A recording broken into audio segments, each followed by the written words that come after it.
People have been allowed to get away with this behaviour at all levels, and it has to change. Dr. Liz O'Riordan's dream of becoming a consultant surgeon very nearly turned into a living nightmare.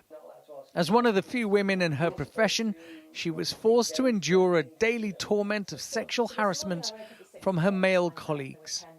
Being in an operating theatre when I was scrubbed next to a consultant who said across the table, "Who are you sleeping with at the moment? You look like you could go a round or two." And I was shocked that he'd said that and nobody said anything. This is more than just banter or locker room chat. In some cases, this is serious sexual assault. My job depends on that man letting me operate. He has to teach me and train me and tick off boxes so I can move on to my next job. And that fear of speaking out when my career could be at stake is what makes so many women stay silent. And shockingly, Dr. O'Riordan's experience is all too common. A new report has found that almost 2/3 of women working in surgical settings had been sexually harassed by colleagues, and almost 1/3 had been sexually assaulted. And the scale of abuse in NHS trusts goes much wider, with more than 35,000 cases of rape, sexual assault, harassment, stalking or verbal abuse recorded between 2017 and 2022.